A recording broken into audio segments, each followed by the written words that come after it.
한 절씩 교독을 읽겠습니다. 여호와께서 모세에게 일러 가라사대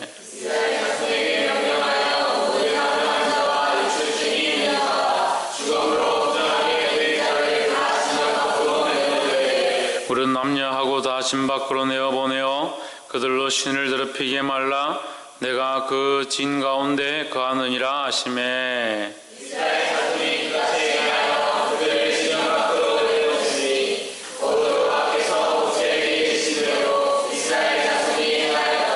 여호와께서 또 모세에게 일러 가라사대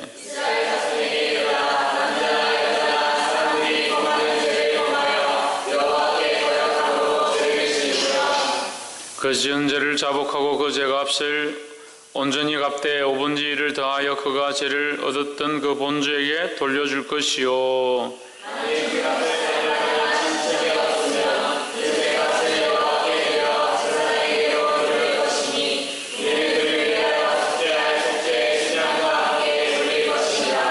이스라엘 자손의 거제로 제사장에게 가져오는 모든 성물은 그의 것이 될 것이라.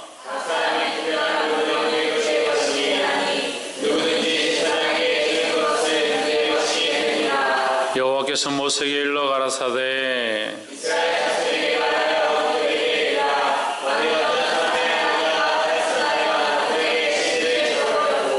타인과 정결을 하였으나 그 남편의 눈에 숨겨 드러나지 아니하였고 그 여자의 더러워진 일에 증인도 없고 그가 잡히지도 아니하였어도 그 남편의 의식이 생겨 그 아내를 의심하였는데 그 아내가 더럽혀졌거나 또는 그 남편의 증인이 되어 그 아내를 의심하였으나 그 아내가 더럽혀지지 아니하였는지 그 아내를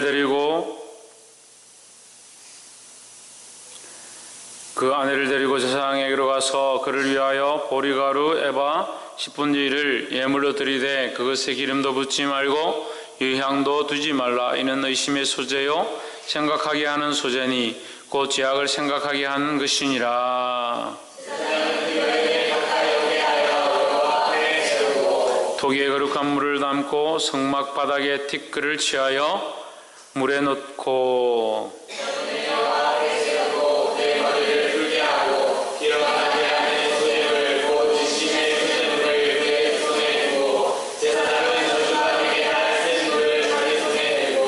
여인에게 맹세시켜 그에게 이르기를 내가 내 남편을 두고 실행하여 사랑과 동침하여 더럽힌 일이 없으면 저주가 되게 하는 이 썸물의 해독을 면하리라.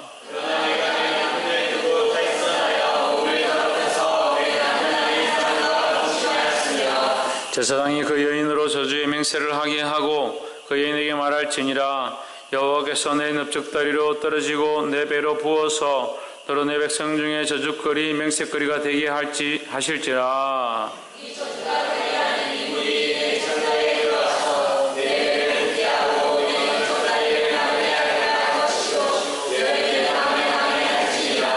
제사장이 저주의 말을 두루마리에 써서 그 글자를 그 선물에 빨아넣고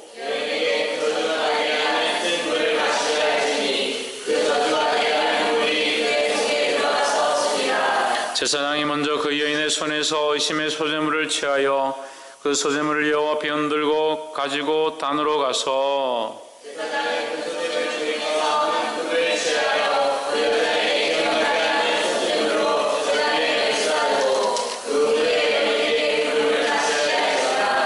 그 물을 마신 후에 만일 여인이 몸을 더럽혀서 그 남편에게 범죄하였으면 그 저주가 되게 하는 물이 그의 속에 들어가서 쓰게 되어 그 배가 부으며 그 넓적다리가 떨어지리니 그 여인이 그 백성 중에서 저주거리가 될 것이니라.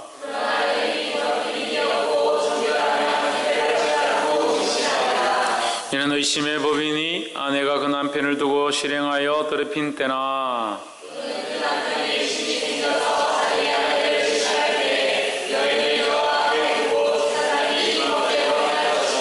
함께 읽읍시다. 남편은 무죄할 것이요 여인은 죄가 했으면 당하리라. 아멘. 기도합시다. 살아계신 하나님, 주 이름을 찬양합니다. 영광과 존귀와 우리의 기쁨이 되심을 감사합니다. 홀로 모든 영광을 받아 주시옵소서. 높음이 주께 있음을 고백하오니 우리 연약한 가운데 주님 앞에 올 수 없사오나 그리스도의 피로 정결케 하셔서 주님을 찬양하고 예배하게 하심을 감사합니다. 지금 이 예배를 받으시고 이 찬양을 받으시고 이 기도를 들어 응답하여 주시옵소서. 주의 말씀을 통하여 우리가 듣게 하시며 연약하며 죄인된 우리가 주의 말씀을 들음으로 정결하여지며 하나님 원하시는 삶을 살 수 있도록 인도하여 주시옵소서. 감사하며 살아계신 예수 그리스도 이름으로 기도하옵나이다. 아멘. 할렐루야. 옆에 사람 인사하시다. 사랑합니다. 축복합니다. 할렐루야. 우리 말씀의 제목을 한번 읽어봅시다. 시작. 죄값이다. 우리 민수기 5장 말씀, 이 5장 말씀 함께 나눌 때 주의 크신 은혜가 저와 여러분 안에 있기를 소망합니다. 우리가 예배할 때 어제 말씀을 통해서 나눴습니다. 예배할 때 누구 앞에서? 하나님 앞에서. 찬양할 때 누구 앞에서? 하나님 앞에서. 하나님 앞에서 찬양하고 하나님 앞에서 말씀을 듣고 하나님 앞에서 기도하는 삶을 살아야 한다. 하나님 앞에 하나님이 받으실 만한 찬양을 드려야 하고 하나님 원하시는 찬양을 하나님 앞에 돌려드려야 되는데 우리는 우리의 찬양이 되어지고 내가 하고 싶은 노래를 부르고 하나님의 영광이 안 될 때가 많다. 예배도 마찬가지고 내가 하고 싶은 노래를 하고 예배 시간에 엉뚱한 짓을 하고 그 하나님 앞에 집중하지 않는다. 그 나를 위한 예배가 된다는 거예요. 주님 앞에 드려지는 합당한 예배를 드릴 수 있어야 합니다. 그래서 하나님이 오늘 이곳 가운데 와 계시는 것을 느끼고 내가 바라보고 만질 수 없지만 지금 내 앞에 하나님 계시다. 홍채윤, 하나님 어디 계시다?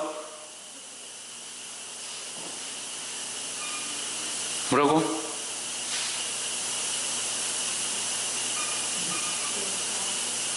박건도, 하나님 어디 계시다고? 지금 내 앞에 하나님 와 계시다. 지금 하나님 내 앞에 와 계시다는 생각을 가지고 그 하나님 앞에서 내가 예배를 해야 된다는 거예요. 할렐루야. 그렇게 할 때에 하나님을 인격적으로 만남이 된다는 거예요. 살아계신 하나님 내 앞에 있으니까 그 하나님 앞에 내가 부르짖고 그 하나님 앞에 기도하고 그 하나님의 이름을 부르고 그 하나님을 찬양하는 그 인격적인 교제가 되어지는 거예요. 그 하나님을 만나지 못하니까 하나님은 여기 안 계시니까 내 마음대로 사는 거예요. 하나님 나와 관계없으니까 아무런 예배나 드리는 거예요. 자기가 부르고 싶은 대로 부르고 자기가 기도하고 싶은 대로 기도하고 자기가 말씀을 듣고 싶은 대로 듣는 거예요. 복이 되기를 주 이름으로 축원합니다. 하나님 살아계셔서 오늘 이 예배 가운데 함께 와 계십니다. 그 하나님 앞에 그 하나님을 만나고 그 은혜를 경험하는 저와 여러분 되기를 주 이름으로 축복합니다. 오늘 5장 말씀은 특별히 이 죄에 대한 문제들에 대해서 말씀을 하시는데 간단히 말씀하고 넘어가면 5장 2절에 문둥병 환자와 유출병이 있는 자와 죽음으로 부정케 된 자를 다 진 밖으로 내어 보내되 했습니다. 세 가지가 있죠. 나병 환자와 유출병자와 죽음으로 부정케 된 자, 이 세 가지가 나옵니다. 공통점이 있습니다. 그냥 보기에는 다 다른 것 같지만 나병 환자도 피와 관련된 피가 더러워서 생기는 병이고 피가 밖으로 나오는 유출병도 마찬가지로 피가 흘러내리는 병이고 죽음은 생명이 죽어버린 피가 죽어버린 그런 상황들을 얘기하는 거예요. 결국 이것은 뭘 얘기하냐? 생명과 관련된 문제다라는 거죠. 피가 우리 생명을 살리고 죽이는 중요한 역할을 하는 것입니다. 그래서 이 피가 더러워졌다는 것은 이 피의 자체는 하나님 앞에 생명의 문제인데 이 생명이 더러워졌다는 거죠.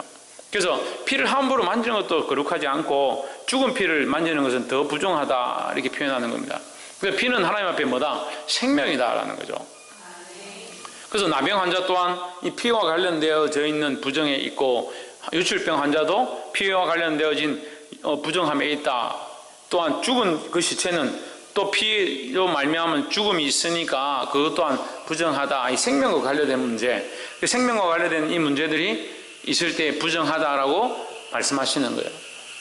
그래서 우리는 이 피와 관련된 문제에 어떻게 되어야 됩니까? 정결함을 입어야 합니다. 부정함을 입는 것이 아니라 정결함을 입어야 되는데 어떻게 정결함을 입습니까? 오늘날 이 시대에 우리가 이 피에 대한 문제를 정결함을 입는 방법이 뭐냐? 예수 그리스도의 피로 정결하게 하는 것입니다. 우리의 피가 아니라, 우리의 어떠한 피가 아니고, 우리의 병들어 있는 피가 아니고, 우리의 죽고 살고에 대한 이 피가 아니라 예수 그리스도의 피로만 정결함을 입을 수 있다는 거예요. 그래서 이 부정한 자들은 주님 앞에 와서 제사를 드리라 했던 것과 마찬가지로 오늘날 우리는 이 부정한 세대 가운데, 부정한 시대 가운데, 더럽고 오염되어 있는 이 세대 가운데 우리가 거기에 물들고 거기에 찌들고 거기에 부정함을 입을 것이 아니라 예수 그리스도로 말미암아 온전한 정결함을 입는 세대가 되어야 된다는 거예요. 이것은 이미 제가 앞에서 한번 말씀을 드렸던 부분이라서 넘어가겠습니다. 5장 6절 말씀도 그 죄를 지었을 때에 죄에 대한 것을, 이웃에 대한 어떤 범죄함이나 이웃의 것을 훔쳤거나 손해를 입혔으면 그것에 대한 문제만 해결할 것이 아니라, 그것을 해결만 할 것이 아니라 반드시 갚아라. 갚고 또한 어떻게 5분의 1을 더해서 갚아줘라. 그래서 이웃에게 손해를 끼치지 말라, 이런 말씀이죠.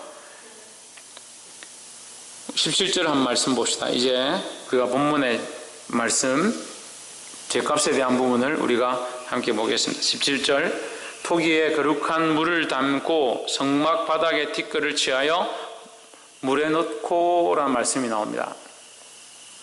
16절 이제 화면에 떠 있으니까 같이 보면 그 여인을 가까이 오게 하고 여호와 앞에 세우고 했는데, 그 여인은 어떤 여인입니까? 그 여인은 바람 피운 여인이다. 바람 피운 여인이다. 다른 데 가서 바람을 피우고 다른 남자를 사랑하고 다른 남자와 연애한 여자다 하는 거예요. 그렇게 연애하고 다른 남자를 사랑한 여자를 발견했다면, 또는 그 여자가 의심스럽다면 그 남편은 제사장에게 와서 이 소재물들을 드리게 하고 이것을 제사장에게 일러줘라 하는 거죠. 그럼 제사장은 어떻게 한다? 그 여인을 가까이 오게 하고, 여기 지금 나오는 거죠. 가까이 오게 하고 여호와 앞에 세우고, 누구 앞에? 하나님 앞에 세우는 겁니다. 그래서 죄인은 어디에 서야 되느냐? 하나님 앞에 서야 되는 겁니다. 17절에, 5장 17절에 토기에 거룩한 물을 담고 성막 바닥에 티끌을 취하여 물에 넣고 했습니다. 물은 우리가 지난주에도 요한 1서 말씀을 할 때 했습니다. 우리를 정결케 하는 것이 세 가지 있다고 했습니다. 뭡니까?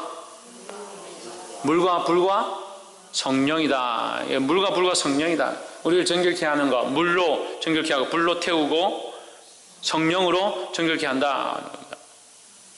할렐루야. 물로 정결케 하고 불로 태우고 성령으로 우리를 새롭게 한다는 거죠. 결국 뭡니까? 예수 그리스도로 말미암은, 예수 그리스도를 믿게 되면 우리가 물로 씻음과 같이 정결케 되어지고 불로 태움과 같이 사라지고 죄가 없어지고 소멸하게 되고 성령으로 거룩한 삶을 새롭게 살아가게 되어 있다라는 거죠.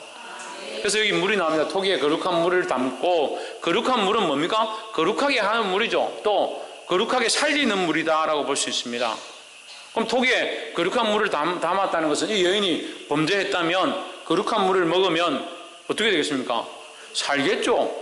거룩해지겠죠. 그럼 왜 토기에 거룩한 물을 담아라고 하느냐? 이거 아멘 할 게 아니고 끝까지 들었고 아멘 해야지. 토기에 거룩한 물을 담고 성막 바닥에 티끌을 취하여 물에 넣고 했습니다. 성막 바닥에 티끌은 뭡니까? 성막 바닥의 티끌은 죄로 얼룩진 것을 얘기하는 겁니다. 백성들의 발자국과 제사장들이 밟은 발자국, 그 더러운 먼지들이 앉아있는 것을 얘기하는 거죠. 그럼 거룩한 물은 물두멍에 있는 물일 가능성이 없습니다. 성막 안에는 물이 따로 없습니다. 물두멍 밖에는 물이 없습니다. 금초대가 있는 곳에 물이 있습니까? 없죠. 진설병의 떡상에 있습니까? 없지요. 분향단에 향을 피워놓은 데 물이 있습니까? 없지요. 지성소에 있습니까? 법궤에 있습니까? 물이 없습니다. 물이 있는 곳은 번제단에도 없습니다. 번제단에 불을 태우니까 더 없지요. 물이 있을 곳은 물두멍밖에 없습니다. 그럼 이 거룩한 물은 물두멍에서 떠온 물일 가능성이 없습니다. 물두멍은 뭘 한다고 했습니까? 들어가면 나오면 씻는다고 했습니다. 우리의 죄를 가지고 연약한 죄인들의 그 죄를 가지고 들어가면서 번제하면서 씻고 번제한 그 피를 흘리고 그 제물 하나님 앞에 돌려드리고 나서 또한 씻는다. 들어가면 나오면 씻는다라고 했습니다. 그럼 이 물두멍은 뭡니까? 씻는 역할을 하고 죄를 정결케 하는 역할을 한다라는 거예요. 그럼 거룩한 물은 뭡니까? 죄를 정결케 하는 의미가 있습니다. 그런데 거기에 뭘 넣었다? 성전 바닥에 티끌을 넣었다 하는 겁니다. 이 티끌은 죄를 의미합니다. 백성들이 지은 죄를 의미합니다. 그 죄를 거룩한 물에 넣었다라는 거예요. 물은, 거룩한 물은 정결해야 되는데 거기에 티끌을 넣어버리면 어떻게 되느냐? 자, 이것을 제가 설명하는 것보다 간단하게 말씀드리면, 거룩한 물은, 물두멍은 죄를 씻고 깨끗게 하는 은혜와 속죄를 의미합니다. 은혜와 정결을 의미하죠.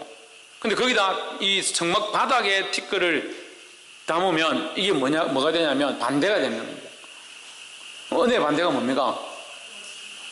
은혜의 반대가 뭡니까? 예? 죽음? 예? 저주. 예, 은혜 반대가 저주. 예. 저주, 예, 맞습니다. 저주. 또 심판이죠, 심판. 은혜 반대는 심판이죠. 우리가 심판을 넘어왔기 때문에 은혜죠. 심판을 받고 죽어야 될 우리가 이것을 넘어갔기 때문에 은혜를 입은 거예요. 우리가 똑같이 세상 가운데 심판을 받고 죽게 된다면 그건 은혜가 아니죠. 그걸 넘어왔기 때문에 은혜가 되어진 겁니다.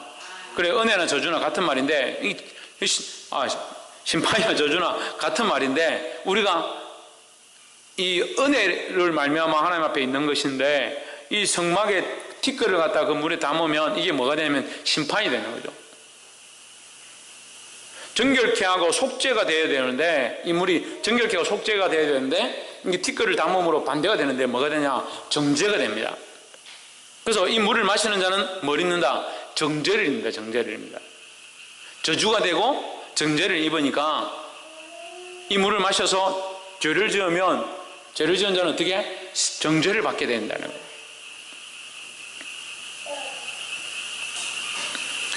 22절 말씀, 이 저주가 되게 하는 이 물이 내 창자에 들어가서 내 배로 붓게 하고 내 넓적다리로 떨어지게 하리라 할 것이요 여인은 아멘 아멘 할지니라 했습니다. 이 여인이 죄를 지었을 수도 있고 안 지었을 수도 있습니다. 하지만 만약에 지었다면 이 저주가 그에게 임하는 거죠. 그래서 그 여인은 어떻게 한다? 아멘 아멘 한다.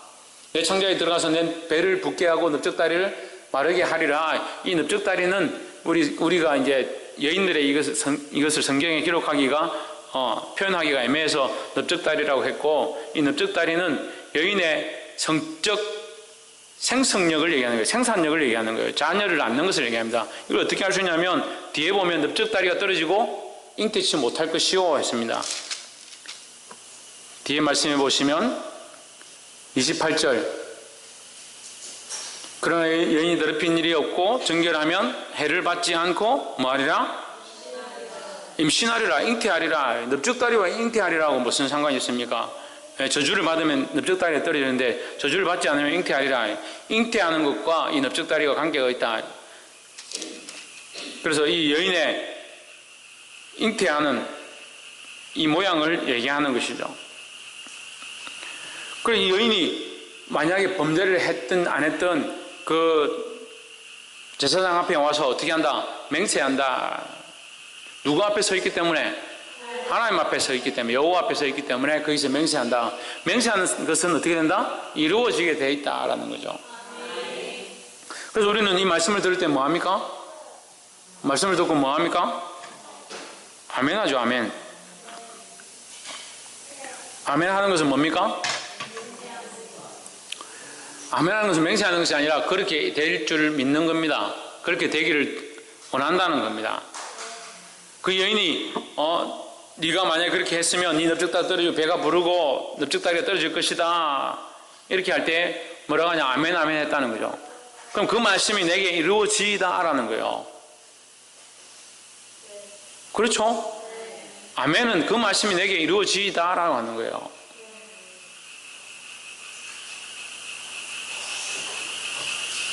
대답을 하는, 그 말씀이 내게 이루어지다 하는 겁니다.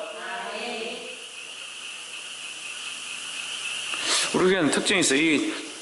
막 말씀을 좀 아멘 아멘 하다가 이게 좀 저주나 이게 뭐 안 됩니다, 뭐 심판이 있습니다 이렇게 하면 아멘을 잘 안 해. 그래, 이것이 우리의 말씀이, 하나님의 말씀이 우리에게 주어질 때 심판의 말씀이고 저주의 말씀이라 하더라도 우리는 아멘으로 받아야 한다는 거예요. 왜 그렇습니까? 그것이 내게 합당치 아니하면, 내게 맞지 아니하면 그것이 내게 안 이루어지기 때문에 아멘 해도 괜찮아요. 근데 우리는 어떻게 하냐, 지레 걱정하는 겁니다. 이루어질까 봐. 이 여인도 마찬가지입니다. 이 여인도 자기가 죄를 범치 않았으면 이것이 넘어갈 것이고, 아멘 했다고 해서 넘어갈 것이고, 죄를 범했으면 그 아멘이 자기에게 이루어질 거니까 두려워할 필요가 없죠. 죄를 범치 않았다면. 우리 또한 마찬가지, 말씀 앞에 그 말씀을 받기 원하고 그 말씀대로 살기 원하면 아멘 해야 합니다. 그래서 이 말씀을 우리가 24절에 여인이 그 저주가 되게 하는 쓴물을 마시게 할지니 그 저주가 되게 하는 물이 그의 속에 들어가서 어떻게 하리라? 쓰리라. 이 여인이 이 물을 마실 때에 아멘 아멘 하고 마시는데, 마실 때에 그 물이 어떻다? 쓰다. 그 저주가 되게 하는 물이 그 속에 들어가면 쓰다. 이 쓰다는 말을 이제 오늘날 우리에게 적용하면 말씀이 우리에게 쓰고 말씀이 우리에게 달고, 이 두 가지로 할 수 있습니다. 그래서 우리가 이 말씀대로 살고자 하고 이 말씀에 순종하고자 하면 이 말씀이 우리에게 달고, 이 말씀이 우리가 이 말씀을 받지 않고 이 말씀대로 순종하지 않으면 쓰다라는 거죠. 그래서 수많은 사람들이 이 말씀을 쓰기 때문에 받지 않을 때가 많다. 우리가 쓰더라도 그 말씀이 쓰고 심판인 것 같고 저주인 것 같아도 우리가 아멘으로 받으면, 우리가 하나님 앞에 바로 서 있고 말씀대로 나아가면 이 쓴 저주가 우리에게 임하지 않는다라는 거죠. 그래서 성경 안에는 저주도 있고 은혜도 같이 있습니다. 그래서 네가 선택해라. 네가 저주를 선택하든 은혜를 선택하든 율법을 선택하든 저주의 길을 선택하든 축복을 선택하든 저주를 선택하든 선택해라. 하나님 말씀하시는 겁니다. 네 앞에 저주와 축복이 함께 있다. 하나님 말씀을 지키는 것, 이제 구약에서는 이스라엘 백성을 세워놓고 하나님이 이걸 하라고 하시는데, 그 구약에서 뭐라고 하냐, 율법을 지키면 축복이고 지키지 못하면 저주다라고. 근데 오늘날 우리에게 뭡니까? 말씀이다 하는 거죠. 하나님 말씀은, 그럼 우리가 볼 때 하나님 말씀 다 축복만 있고 은혜만 있고 좋은 말씀만 있고 기쁜 말씀만 있다, 그렇지 않죠. 그런 것 같으면 말씀이 전부 다 집에다 갖다 붙일 때 전부 축복의 말씀만 갖다 붙일 수 있겠죠. 근데 축복의 말씀은 한정이 있다는 거예요. 한정이 있다. 이 말씀 안에 저주와 심판의 말씀이 더 많은 것 같아요. 그렇지만 저주와 심판의 말씀 앞에도 우리가 아멘 할 수 있어야 합니다. 내가 하나님 앞에 범죄치 아니하고 그리스도를 바라보고 바른 길로 나아가면 그 저주가 내게서 비껴가게 되어 있다는 거예요. 우리가 아멘해도 무슨 상관이 있겠습니까? 근데 우리는 다 무슨 생각만 합니까? 자기 생각만 하는 겁니다. 은혜만 받을 생각만 하는 겁니다. 그래서 어쨌든 은혜 받고 축복받기 위하여 아멘합니다. 좋은 것이 있다, 네가 축복을 받을 것이다 그러면 아멘합니다. 하지만 조금 어렵고 힘들고 고난의 길이 닥친다 하면 아멘하지 않습니다. 여러분, 십자가를 지고 주님을 따라가시길 바랍니다. 십자가의 길은 외롭고 고통의 길입니다. 그 아멘 했잖아요. 외롭고 고통의 길이라 하는데 외로운 걸 싫어하는 사람들이 얼마나 많습니까? 그래서 외롭고 고통의 길을 주님과 함께 걸어가려고 하지 않고 내가 사랑하는 사람과 걸어가려고 하고 내가 좋아하는 사람과 걸어가려고, 그게 무슨 십자가의 길입니까? 그러니까 이것들 앞에, 이 말씀 앞에 아멘을 제대로 안 한다. 아멘을 제대로 안 한다.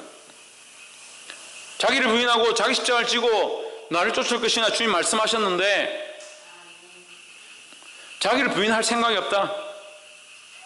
죽을 각오를 하고 십자가를 질 생각이 없다. 십자가는 죽음을 얘기하는 거예요. 죽음을 얘기하는 거예요. 주를 위해 죽겠습니다. 주를 위해 죽을 각오가 되어 있습니다 하는 건데, 그게 아멘을 못한다. 왜 아멘을 못하냐? 자기 삶에 매여 있는 것들이 너무 많다는 거예요. 그 십자가를 지고 좁은 길로 가자고, 고난을 달게 받으라고 하면 그것이 달지 않다는 거예요. 왜 달지 않느냐? 왜 달지 않느냐? 그걸 저주의 말씀으로 생각하니까 달지 않은 거예요. 우리에게 고난이 있고 어려움이 있어도 믿음으로 말씀을 받을 수 있어야 합니다. 우리에게 쓰고 짧고 고통스럽고 힘든 것들이 우리에게 닥친다 하더라도 우리가 그것을 아멘으로 받으면 주님께서 그것을 바꾸실 겁니다. 왜? 우리가 문제가 없다면, 우리가 괜찮다면 하나님은 우리를 그렇게 하지 않는다는 거예요. 그래서 결국 그 쓴 물로 인해서 잉태치 못하고 죽음에 이르게 된다. 어떤 여인은, 죄를 범한 여인은, 그렇지 않은 여인은 잉태하고 출산하게 된다. 순산하게 된다. 아무 문제도 없고 순산하게 된다는 거예요. 죽어진 교회가 뭐냐? 생명을 살리지 못하는 교회입니다. 죽은 목사가 뭐냐? 생명을 살리지 못하는 목사입니다. 죽은 성도가 뭐냐? 생명을 사랑하지 않고 생명들을 살리는데 관심이 없는 게 죽은 성도들입니다. 생명을 살리기 위하여 자기 삶을 불태우는 것조차도 아까워하지 않을 각오가 되어 있어야 하는 거예요.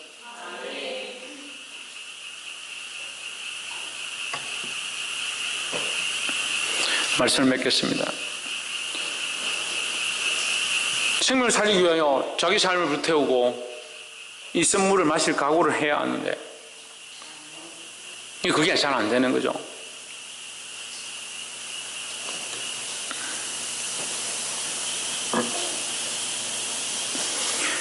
예수님께서 마지막 십자가를 지시기 전에 겟세마네 동산에서 그 밤에 기도를 하십니다.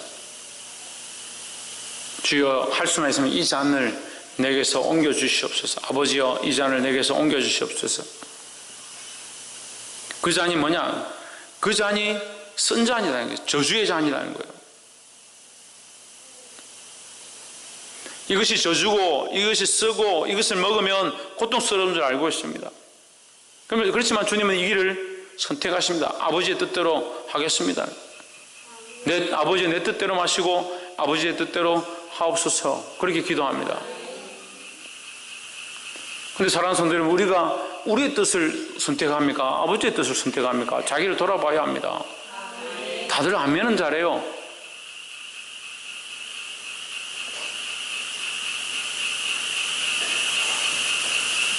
그 선물을 마심으로 예수님 십자가에서 돌아가십니다. 죽음을 선택하게 됩니다. 그건 저주죠. 멸망이죠. 끝나는 거죠. 하지만 그것이 예수님에게 미치는 것이 아니라 결국 무엇으로 바뀌었습니까? 새로운 잉태로, 새로운 생명을 살리는 것으로, 새로 살아나는 것으로, 그래서 부활의 첫 열매가 되셨다라는 거죠. 우리에게도 똑같이 주님 앞에 우리가 마셔야 될 쓴 잔이 있습니다. 날마다 단 것들만 마시기 원하고 내가 하고 싶은 것만 하기 원하고 즐거운 것들만 즐기기 원하고 그 선잔을 마실 사람이 없습니다. 이 시대에 주님의 복음을 위하여 하나님 나라를 위하여 생명을 위하여 영혼을 위하여 이 선잔을 마실 사람이 없습니다.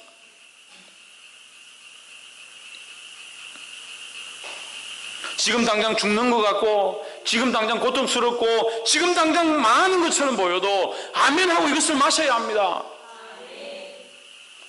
주께서 이것을 변하셔서 생명을 살리게 하는 자들로 우리를 통하여 영혼을 살리는 자들로 세우실 줄 믿습니다. 사랑하는 성도 여러분, 오늘 이 선잔, 제값으로 먹어야 될 이 선잔이 우리를 죽이는 것이 아니라 믿음으로 주님 앞에 서서 그리스도의 피로 정결하게 된 우리가 이 선잔을 마시게 될 때 수많은 영혼을 살리게 되고 잉태의 기쁨을 맛보게 될 줄 믿습니다. 잉태의 기쁨이라니까 우리 남자들도 무슨 애를 낳냐, 우리가 애기인데 애를 낳냐, 할머니가 무슨 애를 낳냐, 그런 잉태가 아니라 영적 잉태를 얘기하는 거예요. 한 생명을 살리는 것을 얘기하는 겁니다. 우리 교회가 이제 이달 말에 전도하고 한 사람을 살리고자 한 사람을 교회 데려오고자 우리가 하고 있는데 하나님 앞에 제가 기도하고 있는데 자신감이 있습니다.